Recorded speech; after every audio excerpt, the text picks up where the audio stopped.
माँ तो क्यों चिंता करती हो? समय आने पर सब कुछ हो जाएगा। और हाँ, इतना कंजूस मत बनो। इतने गहने क्यों ले रही हो?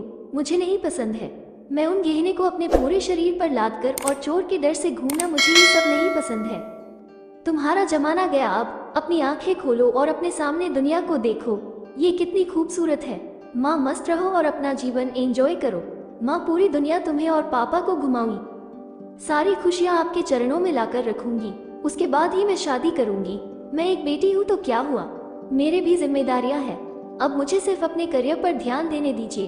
चिंता मत कीजिए, समय आने पर सब कुछ हो जाएगा। नव्या बेटी अपनी माँ की माँ बनकर अपनी माँ को समझा रही थी, लेकिन चेतन शांत था क्योंकि वो जानते थे कि नव्या खुद लाखों का गहना है। नव्या विवाह योग्य हो चुकी थी। नव्या की माँ कादम्बरी उसकी शादी के पीछे पड़ी थी। आखिर वो माँ थी ना, आसपास के रिश्तेदार थे ही जोर देने के लिए। लेकिन नव्या अपने पैरों पर खड़ा होना चाहती थी, इसलिए वो शादी के बारे में नहीं सोच रही थी। इसलिए इस फालतू की चर्चा में उसे कोई दिलचस्पी नहीं थी। कादम्बरी सिर्फ एक वाक्य कहती थी, पढ़ाई करना तो तुम शादी के बाद भी सीख सकती हो ना। हमारी चिंता करना कम करो। नव्या अपने अपने फैसले पर अड़ी हुई थी और कादम्बरी हमेशा चिंतित रहती थी। आसपास की लड़कियां शादी करके गृहस्थी संभाल रही थी। 8 दिन पहले नव्या की सहेली की शादी हुई। वो धूमधाम से हुई शादी में उसके शरीर पर 1 किलो सोना पहनाया गया होगा।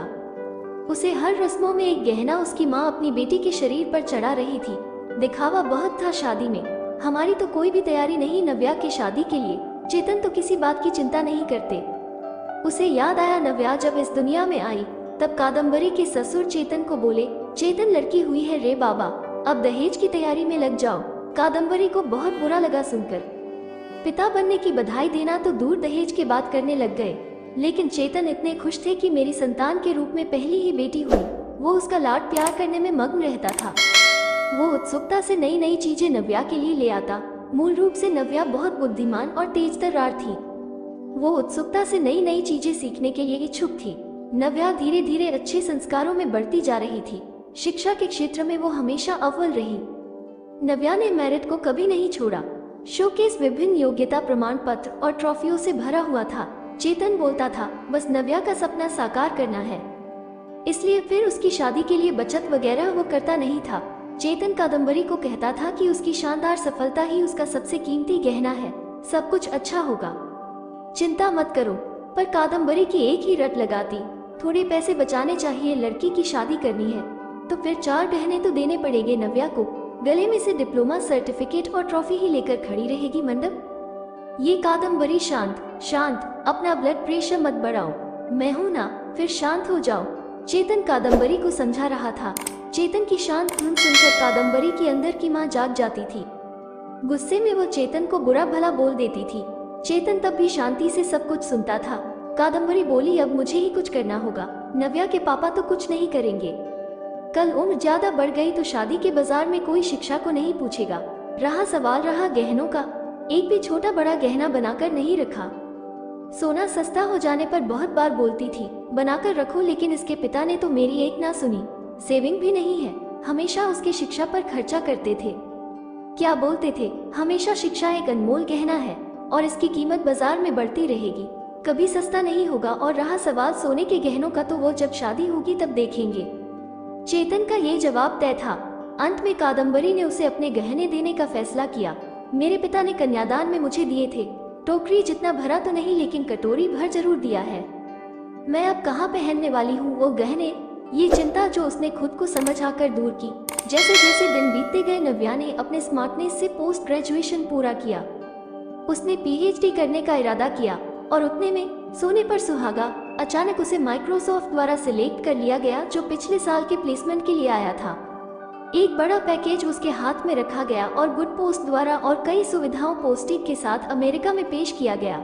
चारों उंगलियां घी में, साथ में पीएचडी कर सकती थी क्योंकि कंपनी ने उसे बोनस दिया था। नव्या अपॉइंटमेंट लेटर लेकर भागकर घर पर आई।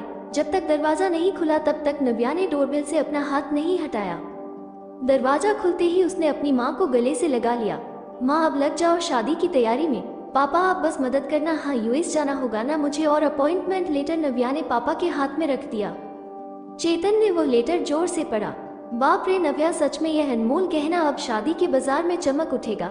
ऐसा बोलकर कादम्बरी भगवान के सामने शक्कर रखी।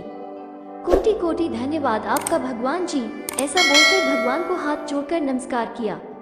अब ये बड़ा गहना और अन्य छोटे बड़े सर्टिफिकेट के आभूषण नव्या के व्यक्तित्व पर अवश्य ही अच्छे लगेंगे। कादम्बरी फिर बताओ सोना लेने कब जाना है? चेतन ने उसे टोंट मारा। इसमें कोई संदेह नहीं है कि उसकी शादी में उसके गुणों के आधार पर अर्जित अमूल्य गहना निश्चित रूप से उसके सौंदर्य बढ़ाएगा चेतन जी, और वो मेधावी पदक और बड़ी बड़ी ट्रॉफी या अन्य पद्माभूषण दुल्हन की शोभा और बढ़ाएंगे।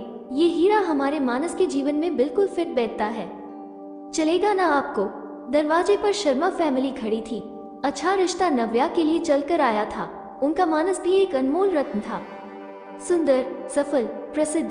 अगर एक असली मोती को अपनी असली गुणवत्ता और तेज बनाए रखना है तो संदूक में बंद रहकर समुद्र के तल में चुप कर रहना पड़ता है, तभी मोती की कीमत बढ़ती है। आया क्या समझ में चेतन जी? शर्मा जी ने चेतन की तरफ देखकर मानस की तरफ देखा। कादम्बरी अंदर खुद को चिकोटी काट रही थी और सोच रही थी कि आखिर कौन से गहना का तराजू भारी है। आखिर शिक्षा एक अनमोल गहना है, उसे चोर से डर नहीं लगता है और उसे पहनने और तिजोरी में बंद करने की आवश्यकता नहीं है। आशा करती हूँ कहानी आपको पसंद आई होगी। चैनल पर नए हैं तो सब्सक्राइब करना ना भूले। धन्यवाद।